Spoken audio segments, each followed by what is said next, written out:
There's a weird side effect with that particular song because the opening lyric is what's the starting word you all begin with? And everyone on TikTok is commenting with their starting word. Like they think that my song is a 4-second musical version of me asking, "What's your starting word in Wordle?" And I'm just getting comments saying bread. And it's like you don't go on Katy Perry's YouTube page and say, "No, actually, Katy, I don't feel like a plastic bag, but thank you for offering." It's like, there's a whole song. Listen to the song. Oh, here he comes. Actually, I think you'll find. Oh, here he comes. He's a mansplainer. That's that. That's all the songs. I did Scunthorpe 3 weeks ago, and an audience member threw a stool at another heckler. We had to stop the gig for a breather.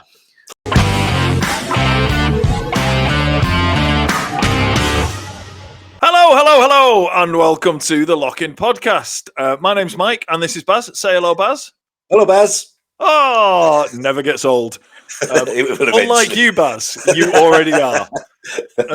So that's got to be a record for the quickest I've laid into a joke about how old you are. That was about 4 seconds in that time. It could be bettered, I'm sure. I'll work on it, Baz. I'll work on it.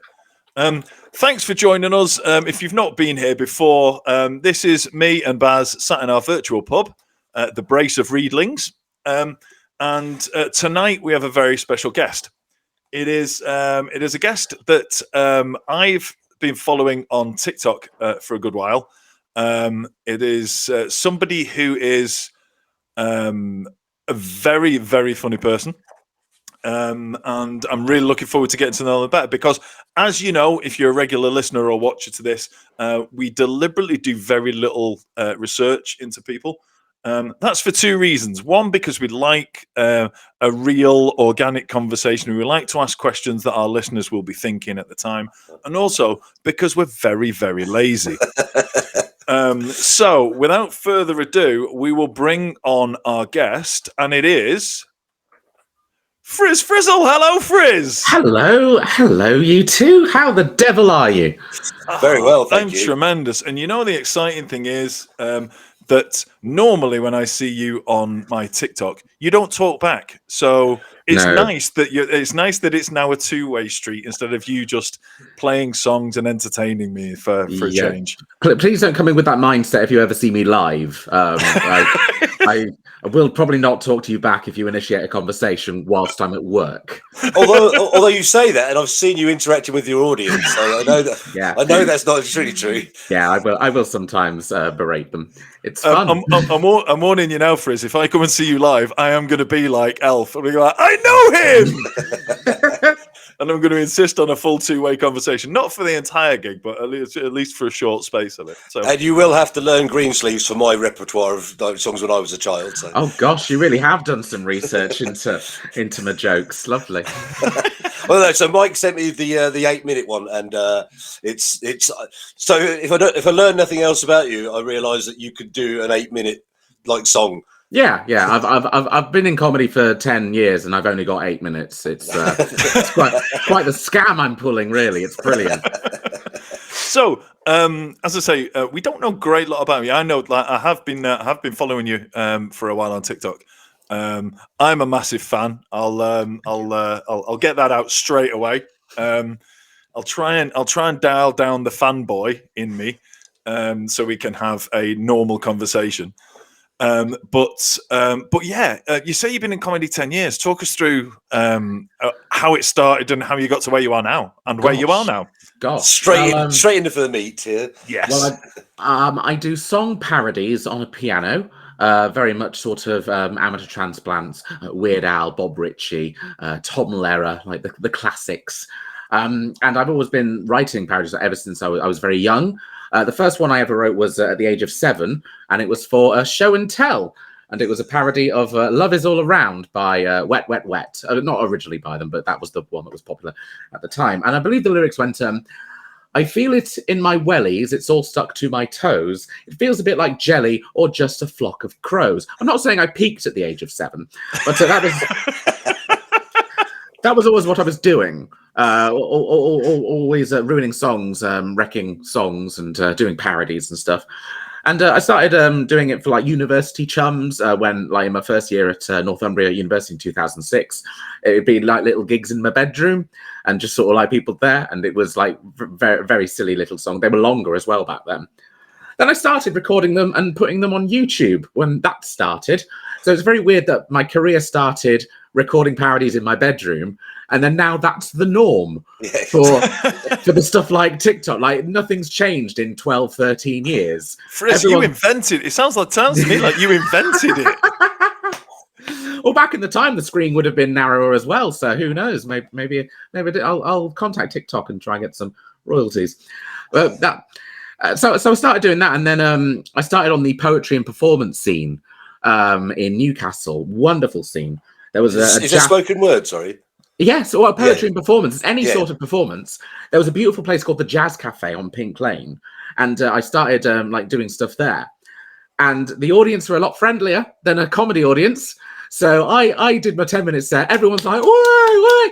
And then I realized 2 years later, they're just applauding because they're about to go on and they want the same amount of applause for their poetry about the world today. It's like a follow for follow. Yes. Oh, they invented that as well. So then I did my first ever actual comedy night in an attic in Newcastle. It was a pub near the actual stadium. And I didn't know like how to sort of perform. So I had 10 minutes of these like silly little song parodies, but I didn't know what to do in the middle, because usually it was just, here's a parody of this song. And it was like, but they're expecting us. So I developed this very weird attitude, like sort of Jack D. sombre attitude. And it was like, hello there, my name is Friz Frizzle, and here's a song about... And then like the song would be all fun. And it was like, people were very confused about what was going on. I did a weird ad-lib joke about the weather, and it fell flat. And I was like, don't ad-lib. Okay, remember that. Don't ad-lib. They don't like that. The audience don't like that. And then from then, because I recorded it on my like little shitty mobile phone and was able to put that online and say, look, I did a comedy. It's cool. Yeah. And so I started like going on like the Facebook sort of comedy forums. People were looking for comedians. There were times I'd like travel 250 miles to do a 5-minute unpaid spot and then come back. And then it was literally word of mouth. Like there were a lot of songs that people were like, oh my God, that's fucking golden. That's wonderful. And I started like making a name for myself because people came to see a show as long as I would do this song. And I thought that's really weird in comedy. Like, you don't go watch Mock the Week with an episode of Ed Byrne on and go, oh, I hope he does the Alanis Morissette stuff. Like, everyone goes to see comedy to say, oh, I wonder what new takes that this comedian has about the world that we live in. Wonder what topical stuff. But no, me, it's like, do the song about Mario. Okay, I'll do that. But Friz, you say that, but like, so Mickey Flanagan apparently gets asked to do out every time as because if you were just a singer, you'd always have that sort of pressure to do your biggest hits. Mm-hmm. So I'm guessing, being a sort of parody, the people that genuinely want to hear the live version of one of the things that that's brought them to you. But I still don't get that, because like a lot of the songs are a minute long and you know the punchline already. And it's so weird. And you don't get people singing along to, or, you know, uttering at the same time Mickey Flanagan doing out, out. Yeah. I'm sure yes. I can imagine if he did that, people were, hey, out, out, like a catchphrase. So I can absolutely imagine that. Oh God, maybe I should do a greatest hits tour. That would be less. I did the Leicester Comedy Festival with a brand new show, with brand new song, because I do 50-50 songs, jokes and stories and stuff like that. I know that's 3 things. You can't do that 50-50. Shut up. You're much better at comedy than maths. Yeah, and like people came up to me afterwards and went, "Oh, I thought you would have done the triathlon song." I was like, "No, that was that was last year's show. This is a brand new show." Yeah, I'm pushing my latest album, aren't I? So. Yeah, I was like, "Oh, you didn't do that one." It's like, I know, I toured that show for 2 years essentially because of lockdown. It was like, I thought you'd want some new stuff. No, they don't want new stuff.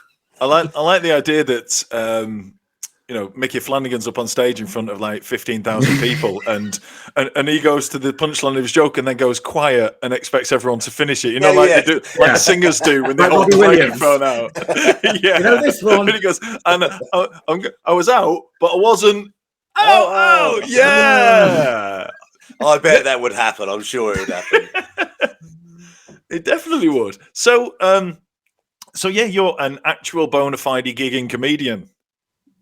I guess so. But my Twitter bio used to say "actual comedian Friz Frizzle" because it was like when I got into like heated debates sometimes, or like did a joke that people didn't like. It's like, oh, how come I've never heard of you? It's like, what? What? I exist. There are ballerina. I couldn't name a single ballerina, but I'm pretty sure they exist. Very, very odd. Very odd.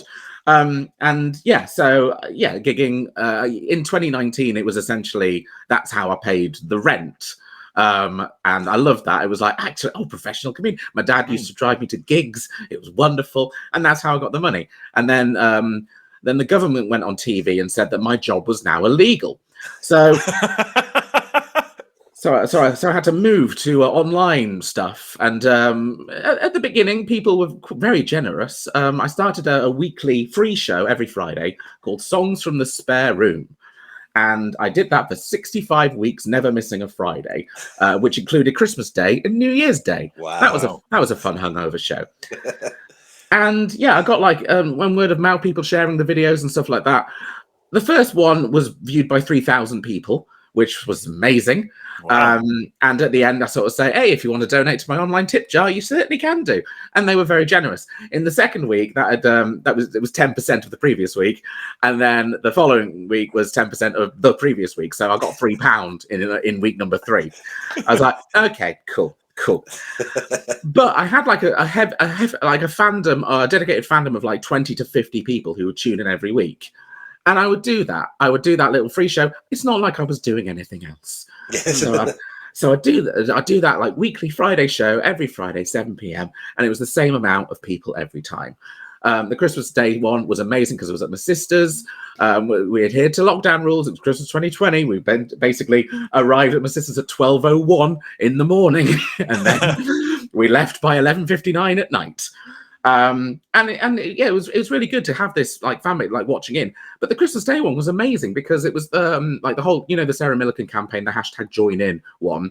I'd like shared it on that using that hashtag, and a lot of people were like alone on Christmas Day away from their families, and they all requested the triathlon song even though it was fucking Christmas. But yeah, so I ended that in March or April last year. And yeah, it was actually, yeah, I think it's the 2-year anniversary of when I started it today. But yeah, it was just really nice to have that people tuning in week by week, because obviously by week 4 I'd ran out of material, so I was doing themed nights. Oh, here's all the 80s parodies I've got. Oh, here's all the artists from America because it's the election day, and it was going really tenuous. But it got me writing. I tried to write 15 minutes of new material every week for it, whether it be music or like opinions of the news that week. And it was the most I'd ever written. Like that year was the most I've written. So like 15 times 52, that's maths that no human can do. But that's how much new material I'd written. And yeah, it just got me really, pumped up. And then I was a bit disappointed when the lockdown was over, and I was like, no, best not write anything ever again. Do you know what? I'm not surprised your tip jar went down to £3 if you're just churning out the same shit every week. To be fair, but after week 4, it was after week 4 I started repeating shit. Week 3 was still the stuff I'd never done in the first 2. So there's a song I wrote which is a parody of Supercalifragilisticexpialidocious. Yeah. Which is about all the super injunctions that the celebrities did back in 2017, 2016. But every time there's a new scandal, I will write a new verse about it. Even if they haven't done a super injunction about it, it's just like me talking about a celebrity scandal, but not mentioning the celebrity, but mentioning them in like a clever way. And people eat that shit up because it is like, oh, I know this. And like they reward themselves for the recognition. Like, I know exactly what news story that Friz is talking about. Have you had to work out rhymes to Smith and Rock for this week then? I mean, that is the opposite of a secret. I'm pretty sure everyone knows. It's like that. I'd suggest a rhyme for rock is easier than a rhyme for Smith. You'd think so. I did write one, and it was for like just this little private Zoom gig I did the other night. I'm never going to perform it again. But it was a parody of this kiss, unthinkable, and the punchline was hit Chris. That was it. That's all I had to do. I call them hyper-topical jokes. Like you only have a certain time window to do this joke in. Because what's hilarious about the whole Chris Rock, Will Smith thing is that happened our time. It was about 2 a.m. It happened. And by midday, the joke was already old. Oh, yeah. Like everyone had done it. There's a gig. I'm not going to mention names, but there was a big gig the other night, and a friend of mine was at it, and I was basically asking for updates of how many times a joke about Will Smith was said. And he did his report, and at the very end of the night, he went, "There were 3 jokes. They're all the same, all by the MC." Wow. And it was all like, "Oh, that joke didn't go well. Hope Will Smith's not in the audience." And like, there's only so many times, and this was like a professional fucking gig. And like, I think that might have been Tuesday. No, yeah, that would have been Monday. So like a full day afterwards. I was very, very happy with my joke I wrote. It was 9 p.m. on Sunday, and I thought, is this too late? Oh, Monday, but the night after the Oscars. Is this too late? But I searched it, and it hadn't been done. Ooh. And I went, technically, right, when Chris Rock said Jada in his joke, he did get his wife's fucking name out of his mouth. It was a semantics joke, and nobody had done a semantics joke by that point. May have been too clever for some people, that's all. Yeah, 3 retweets, I believe. Do you know what? I'm a big fan of comedy, but I'm also a big fan of pedantry. So I would have lapped it up. I didn't see it, and yeah, frankly, it's too old now. The time's gone. I know you're telling a story about when it was relevant. It was funny, but yeah, it's I love that kind of comedy. So just dialing back a bit, what came first with you, Friz? Like music or the comedy? Was the music a vehicle for one, or was it the other way around? I was always, saying I was always funny sounds very egotistical. No, not at all. Some people are. But yeah, no, I just remember from a young age. I don't remember much of my high school years based on, various mental health problems.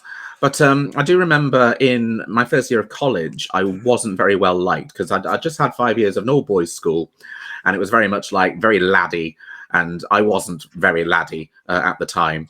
So I sort of like came like in on myself. I was like very sort of sheltered, and there was only like a few close friends that I had, but none of them were at my college. So I had a chance to make a new sort of lifestyle for myself, and it was I was very sort of very very loud, very like automatically with the joke. It didn't get on well.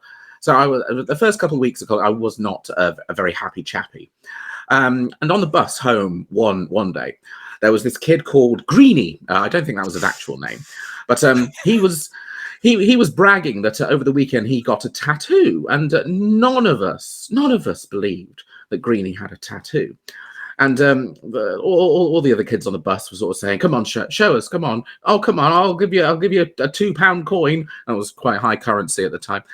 And then there was this lovely girl called Stacey. Everyone loved her. She was very, very mature.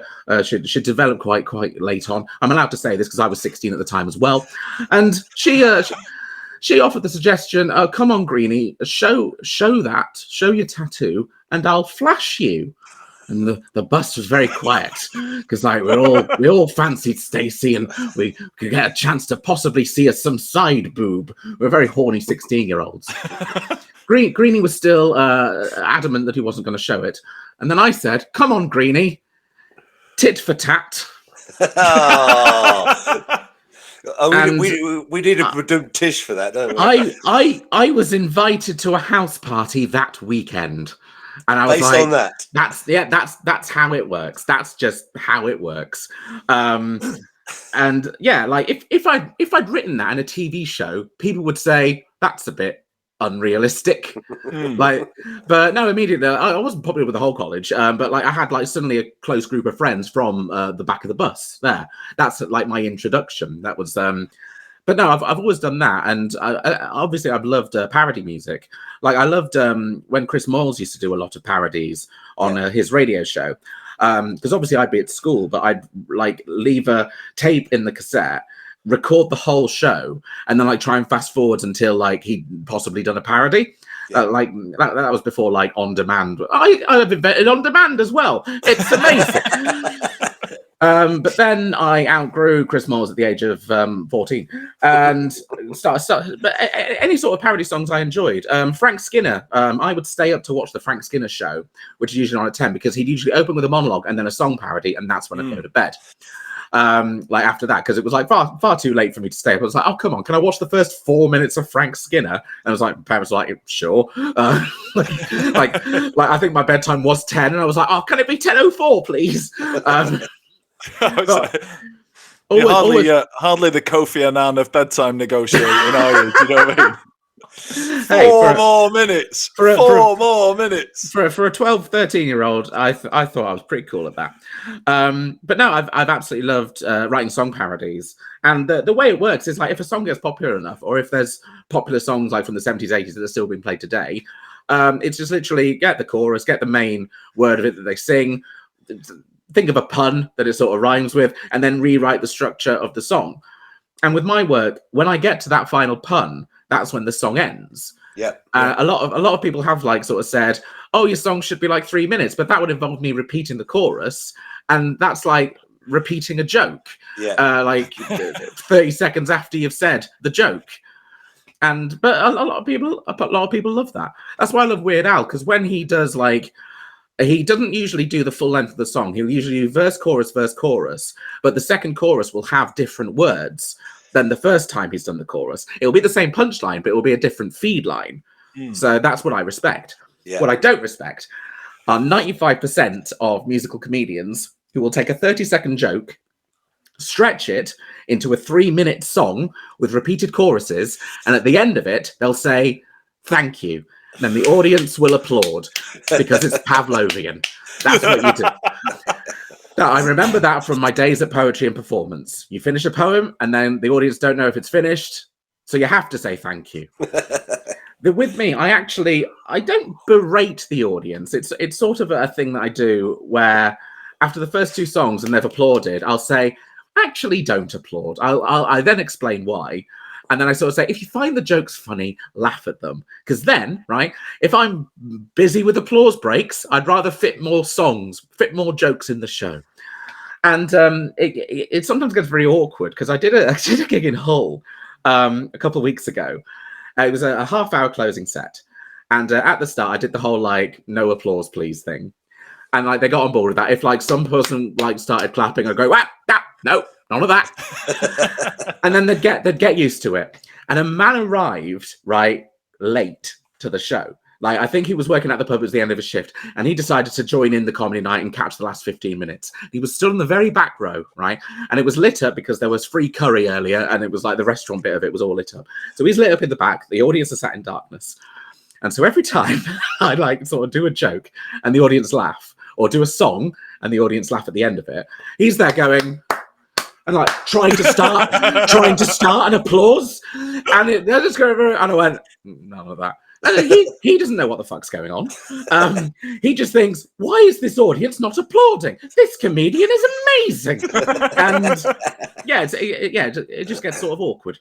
Have you ever bombed a gig?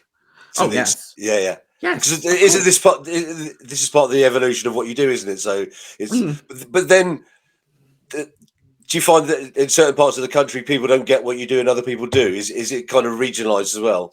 There is a routine I do where I sing the plot of the first Harry Potter book. Okay. And it's a parody of How Bizarre by OMC. And it's about Harry's journey, like trying to get like an animal companion, because they all get them. And where does he get this animal companion from? From the Owl Bazaar. And I go, Owl Bazaar, Owl Bazaar. I call it the Owl Bazaar routine.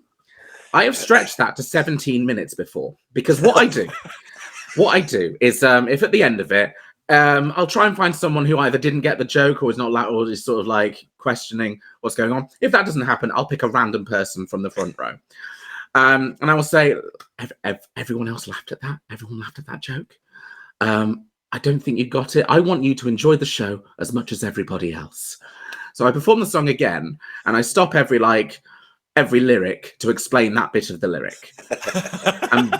And by that point, right, whoever I'm picking on, the friends are just like laughing at that. The Harry Potter fans, because I do a lot of Harry Potter book 1 references, they're like, oh yeah, that did happen in the book. And I go on about that.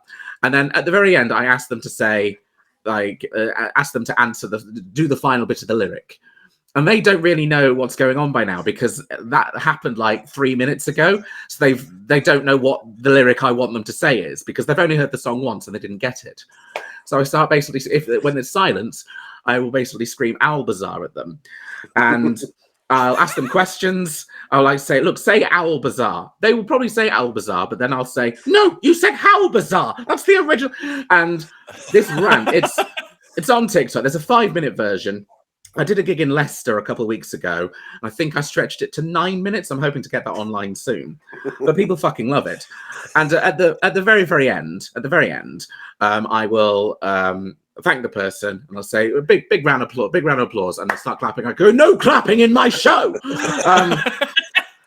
But there have been 3 separate occasions, because I used to do this routine in 2017. 3 separate occasions where people have emailed me saying, I don't think you should have shouted at that poor man just because he didn't get your joke. What?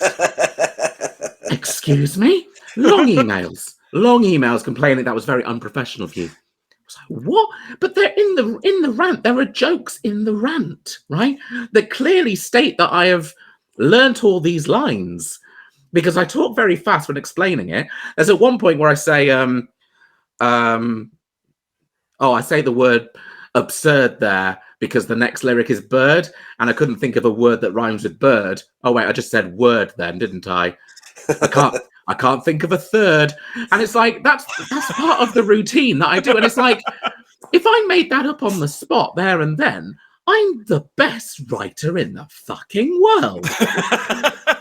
But no, a lot of the time, if people don't understand what I'm doing, that's fine. Comedy is subjective. That's fine.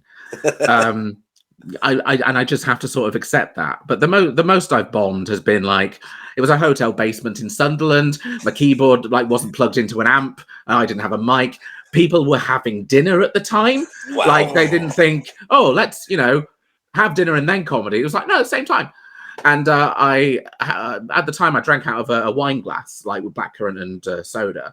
And it was my sort of like down demeanor, like being like stoic, and I'm just here having a good time. And at the end of it, I went, right, that's my set, and I put the wine glass down, and it smashed. And then obviously that's the lad mentality of going, way. And I went, I'll take that, thank you. I've been Friz Frizzle, mistaking their way for oh, that was a good show, wasn't it? Genuinely the worst show. Because that's the thing, I don't realize I've bombed until I get the emails. Okay, brilliant. Because I'm basically in my own headspace. I absolutely hate watching me back. The only time I watch myself back is if I'm editing a video for that sort of thing. But that's usually been professionally filmed, and it's a theatre audience. I don't film the pub gigs in an attic because I don't want to remember them. As much fun as they are. I did Scunthorpe 3 weeks ago, and an audience member threw a stool at another heckler. We had to stop the gig for a breather. Wow, is that like self-policing, a self-policing audience? It was very interesting. It was a free entry gig, and a lot of the people probably didn't know that comedy was on. And then because they were chatting with their friends at their favorite venue, and then we sort of said, "Look, can you keep it down?" And then, you should tell a joke. I was like, you've not heard any of the jokes. That's the catch-22 situation. If you'd sat down and then suddenly fucking chair thrown at them, and from another audience member, I was like, yes, we respect you, thank you. More audience members like that, please. There's many a comedian that started doing open mic nights and the various things. Were you working at some point before you became a professional, full-time comedian, and then doing gigs in the evening and then go back to work the next day? Yeah, when I lived in Ruskington, that's the village I lived in. Then moved to Newcastle, and then for mental health reasons, moved back to Ruskington with my parents. So I stayed there 8 years. Now I've moved away. But the only jobs in Ruskington are the garden centre or the Scotch egg factory. That sounds amazing. Yeah, genuinely. That sounds like you've written that as a joke. No, that's genuine place. So it's a Scotch egg factory, and you could work nights or day. It's 8-hour shifts. It's like different shifts all the time. And there would be times where I would be in London in a theatre with 900 people, and I'd be singing my songs. They'd be on every word, and then 24 hours later, I'd be yelled at because I'm not squirting the sausage meat down the drain correctly. Getting paid £8 or £7.50 an hour at the time. It was like, I've just been paid £200 to do what I love, and now I'm here. And yeah, when you have mental health problems, it's very different. Like the worlds are different. It's like I'm better than this. I'm better than this job. I'd never think that though. Oh, I'd never say that. But it's like that's what your brain wants to tell you. There's a comedian called Lauren Patterson who I fucking adore. And during like when she was like starting up, she was like playing London clubs. She was getting regular TV gigs, but she still had like a day job at Morrison's or Iceland or like just at a cafe. And she'd keep this up because she was like saving for Edinburgh Fringe and stuff like that. And I fucking admire that so much because so many comedians, once they start getting paid gigs, it's like, oh, I'm going to retire. And it's like, you can't do that because like, yeah, you will get paid the odd 200, 300, probably £1,000 sometimes, but you need regular income. You need that until you're like, you know, you literally can retire and do that. Like, oh, comedy is my job now. You need like regular income. Yeah. And yeah, that was basically my life. Like I had to stay in the Scotch egg mines of Ruskington because it was the only way I could like save up money. I needed regular income. And yeah, so I really admire the comedians who have day jobs. Yeah, Friz, so you've mentioned mental health a few times. Like we don't have to talk about it, but and it's become very much like a subject which everyone could talk about these days. Would you be able to talk about how that was with you? Yeah, no, I'm very open with it. My 2019 show was all about mental health. It's that's the one that won an award. Very very happy with that. It was called Heaven Knows I'm Friz Frizzle Now. You know, like the Smiths song. Yes. But yeah, so I have depression, borderline personality disorder, anxiety, and paranoia. That's the things that I have. But that wasn't diagnosed until 2017, and I've basically been having troubles with my mental health since 2014 and beforehand as well. But 2014 was the absolute worst year of my life. I was fading between like reality and dreams and stuff like that. There's like that old Father Ted joke with the doodle of reality and dream and that sort of thing. But I was a bit like there was a time in 2013 where I had to get a suit for my sister's wedding. And I was pretty sure I'd done it. I'd put in all the details and stuff like that, and I just had to pick it up. And I arrived. I went, right, I'm here to pick up the suit. They're like, we've got no record of that, and I was adamant that they had. Nope. And that's very confusing. That's where like the paranoia sort of fuels in. But I didn't know I had mental health problems. I just thought people are taking the piss. People are making fun of me. This is a scam that everyone's in on, and I'm the butt of the joke here. And my flatmate at the time had just left, and because I was on housing benefits at the time, and because he left, I now had to pay for his empty room, and that was income that I wasn't having at the moment. And so all of that stress added on to me, and I started getting started turning to drinking for self-medicating. And it wasn't like, you know, your typical point. Because of the money situation, I went for the cheapest shit available. And that is not recommended by doctors. Because they say you can drink like a certain amount of units a week. And I think the bottles of the stuff I was buying for £3 a pop was about 2 weeks worth. And so I was drinking 6 litres a night, essentially, of this terrible white cider shit just to get me through, just to sleep, just to pass time over and eventually get there. I get to the next day and I'd be eating shit as well. I'd be eating like really cheap cereal, like for every meal, and that was the cycle that I was in, and the position that I was in got me more down, got me more like, hey, let's just drink the night away again. Then my body got used to 6 liters, it up to 9 liters a night. Wow. It wasn't very good. It was not very good, but because of the money situation, I was in a situation where I wondered where my next drink was going to come from. Like, when can I next get absolutely smashed? And I started doing absolutely horrible things. I was scamming people. I was like stealing money from friends' wallets and purses just to fuel this. At the end of a night at a gig, people would say, "Oh, you come to the pub with us?" And I'd say, no, I've got an early start tomorrow. When in reality, I'd like stolen from them, and I wanted to get to the shop next to my house to stack up on the White Lightning, like before it closed. And I then tried moving to London, and that didn't work. I was homeless for 2 months. I was actually homeless for 2 months, just still in this sort of cycle.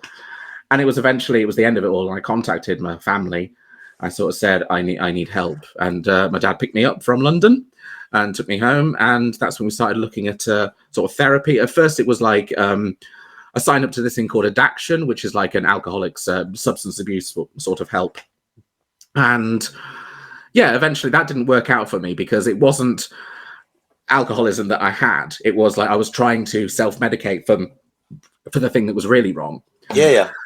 And it took me a while. And obviously throughout the like Newcastle scene, the friends who like found out or already like had suspicions that I was doing this, they have the right even now to not forgive me. I will accept that. If something like that happened to me, I would not forgive them. There's a lot of friendships that I burnt, a lot of bridges that I burnt, a lot of friends that I cut out. And that is their prerogative. But I've completely like turned my life around now, and I absolutely hate. There's nobody who hates that person more than me, because that person ruined my life. But yeah, so eventually got them through with the diagnosis, the borderline personality disorder. Really explained a lot when I read through that, and I've just started becoming more empathetic and with other people. And now I try and use the whole scenario of choosing love over hatred. I mean, it sounds stupidly easy, but yeah, it's just trying to be the best person that I can be every single day. And there will be times where I will like sort of sink down and have sort of bad thoughts, and I'll just like go through that. I'll try and reach out to people, because the thing is, as much of a hole that you can dig yourself with mental health, it gets easier when you start talking about it. Sure. It's not an overnight cure, but reaching out to someone is that first like rung of the ladder to get out of that hole. And you can fall down it again and again and again. You might not be ready to talk about it because you feel safe in the hole, because whilst you're in the hole, no one else can attack you. Sure. You're there by yourself. But I heartily recommend it. So it was 2014 that I reached out for help. 2017 when I got the diagnosis. 2019 when I found the right medication, and started getting back into comedy, because I took like an 18-month break from comedy because of it all. And yeah, so now I just listen to my body. I try and do like the healthy thing. That said, I've drank 2 liters of Fanta Twist tonight. It's not very healthy. That answers the question that was in my head. What the fuck is that you're drinking? Fanta Fruit Twist. That's the one. There you go. I live near a Heron Foods, 29p a bottle. But just then, that's like flip between the person that I was, like quite that. But I prefer my stage persona now. My stage persona is quick-witted. Always there with a pun and stuff like that. And I prefer this version of me because they are confident. They're a lot more confident than the submissive version of me. Yeah. But yeah, that's my mental health route. And that's by the way, spoilers for Heaven Knows I'm Friz Frizzle now, by the way, because that's the whole show. Sorry about that. Sorry about that, everybody. What I love about that is that you've you didn't talk about your stage persona as being a different person. You talked about being you. Mm-hmm. It's a side of you, and that is you. And that is and recognizing that is a beautiful thing. So look, I promised I wouldn't go overboard on the fanboy, but not only do I think you're an incredible comedian and parody songwriter, I also now, having heard that story, think you're an incredible human being. So no shame at all in fanboying all over that, because I just think it's incredible. I'm sorry if you can hear that downstairs, by the way. My flatmate is currently in a pub quiz with Ed Miliband. That's not a lie. Wow. Okay. doing a Zoom pub quiz, and Ed Miliband is hosting. Oh my god! Wow. We need to get in on that one. I meant to talk about this when you were talking about have you ever bombed? I was like, when you walk on stage and tell people not to clap, yeah, it must be quite difficult to know if risky. You are bombing or not. It is risky, because like I tell them to laugh, and it's like if the laughter is coming, I'm very happy.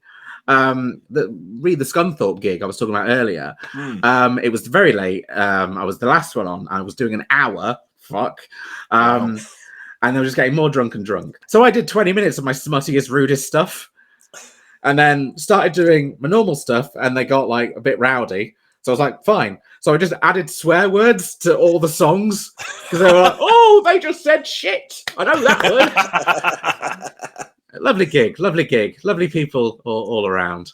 So, just a quick observation for me.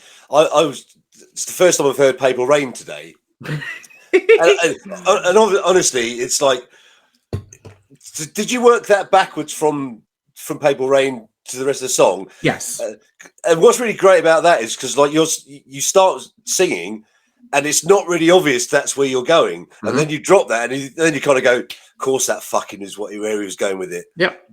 Is that your process on a lot of things that you do? A lot of it, yeah. It is punchline first, work backwards. Oh, it's such a what was good about that is that like I didn't see it coming, and I can imagine the first time someone hears that at a live performance, they're like, oh yeah, I got it now. Well, I hope they don't want to watch it now, Baz, because you just ruined the punchline. Yeah, that's the thing. That's the thing, right? That is the thing. I give all my songs titles, right? And I know when it's a true fan when they request the song title. Right. For example, Papal Rain, the parody of Purple Rain, is called Benedict XVI. So if someone in chat will say, oh, play Benedict XVI, I'll be like, yes, I will. You didn't ruin the punchline. So I think we'll. I'm just trying to think how we segue into this. Because there's been a big change, a big big organ in the way. Thank you. We don't need to. It was like you may have noticed there was a massive cut where we finished the conversation, and now Friz has got a huge organ. His joke, not mine. Thank you. So there you go. I think that's the job done. That's the job done in the edit. Massive clunky edit and person with huge musical instrument that they didn't have before. Perfect. I'm always an easy one when it comes to song requests. I will always go, what's your favourite, Friz? My favourite is the triathlon one. Good, because that's my favourite also. Going out for a run and I am having such fun. Gotta be fast because I want to win. Now I'm off for a swim. It is easy as piss because it's only a swim. Yes, it's only a swim. I'm in front of the race. There's a smile on my face because I'm nearing the end and I'm beating my friends. And as I cross the finish line, I'm pretty sure that I have won now, but the judges have their thumbs down. What the fuck? The referee is telling me, and I lose control. Holy shit, I missed out the middle bit. I thought it was a swim and run, but it was a triathlon.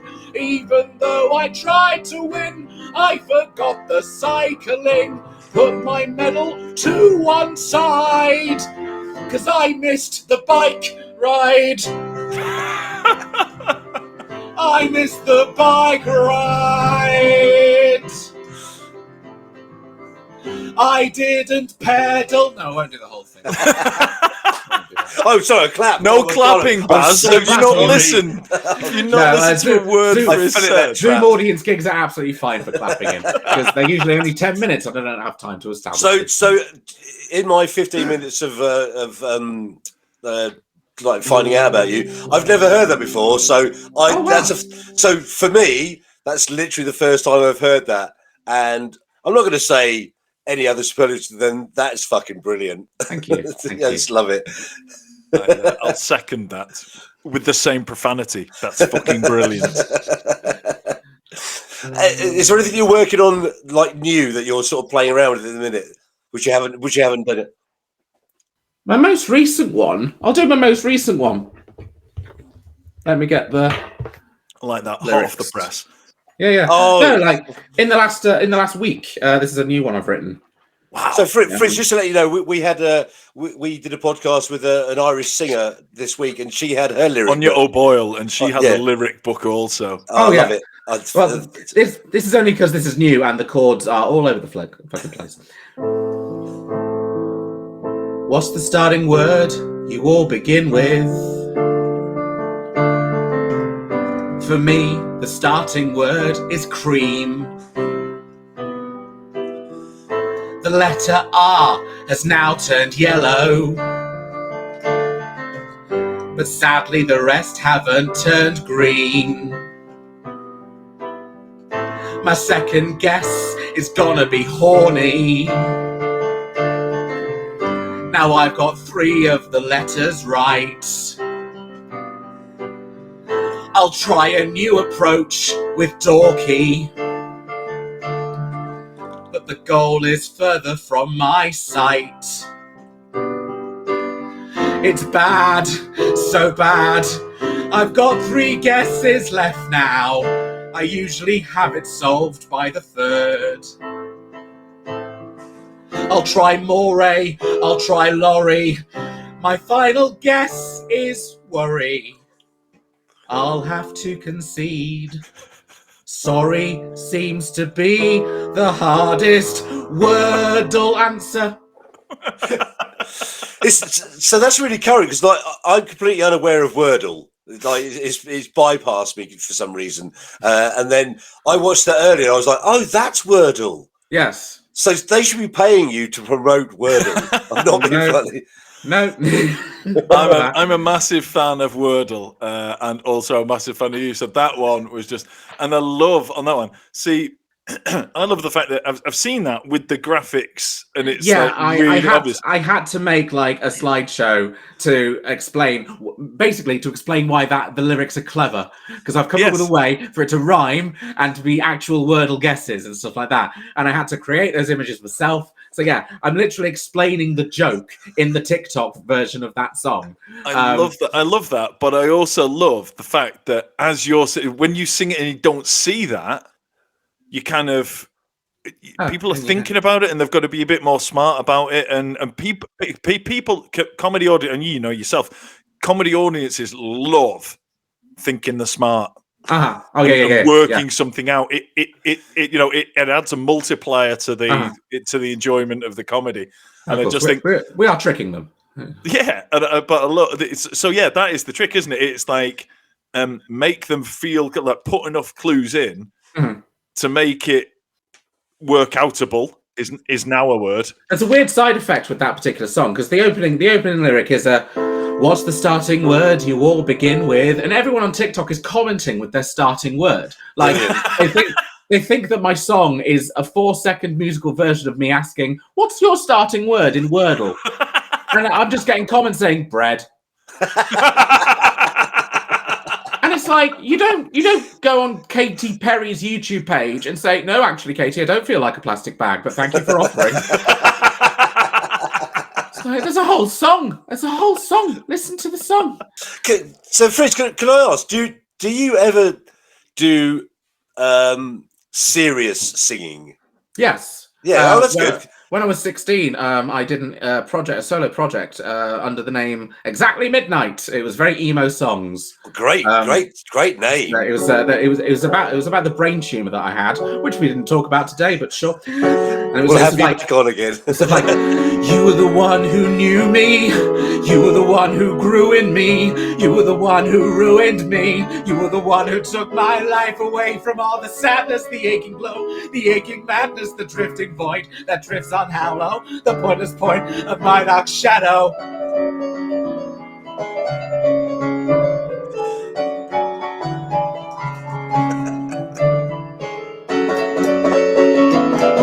yeah. To answer your question, yeah. That's the shit I did. Wow, that's amazing. Right, Gotta do. I'll do one more song. We'll do one more song. It's gonna be a quick one. Oh, here he comes. Actually, I think you'll find. Oh, here he comes. He's a mansplainer. That's that. That's all the songs. Mike does occasionally a Friday night TikTok quiz, which goes down at 9 o'clock. So I think you'd be amazing as a competitor. Lovely.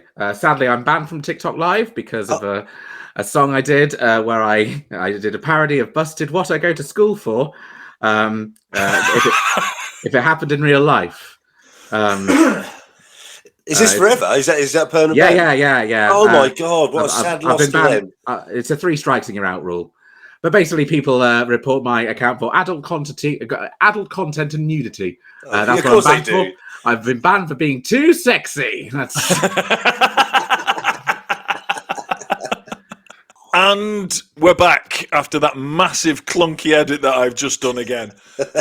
So, Baz, do you want to ask your usual parting question? What's coming up for you? Are you touring soon? Are you writing more stuff? Ooh. And also, where can people find you? Because you, unlike us, we're only on 2 platforms. You seem to be on quite a few platforms. Yes, I'm username Friz Frizzle on literally any social media that you use. I even registered an OnlyFans account under Friz Frizzle, so nobody will take that username. So much. That's the reason. But I'm more prolific. I'm more prolific on TikTok and Twitter. Twitch, I do regular live comedy streams, which get deleted as soon as they're done. So the only way you can watch them is live. And then the only way you can watch the video on demand is if you subscribe to my Patreon. But yeah, Twitter, Twitch, Facebook, Friz Frizzle. That's where you find me. I've also got a bunch of albums at frizzfrizzle.bandcamp.com. If you enjoy musical song parodies, you can get all 6 of the collection of my albums and singles for just £11 if you buy it all in a bundle. So that's pretty cool. There's a Christmas album that's free, but I only charge for that in December. So get it now. Get it for free. So, if anyone was in any doubt as to where to go for all of that stuff, if you go to thelockin.co.uk, the podcast website, I will stick all the links to everything that Friz has ever done in his life, including possibly some photos he wishes weren't still on the internet. Or my school report card from when I was 9. That's an exclusive PDF that you can download. Read the word flippant. Oh, they have to pay big money on Patreon for that bad boy. I do feel we've only really scratched the surface of Friz Frizzle, to be honest, in this very short interview. But thank you so much for coming on. Like, you've been amazing. You're welcome. Yeah, I've never met you before, and I feel like I know you a little bit now. And and I want to come and see you live at some point as well. So please do. I'm doing the Edinburgh Fringe in August with my new show. Let's get Friz Frizzle, Friz Frizzle. I wanna get Friz Frizzle.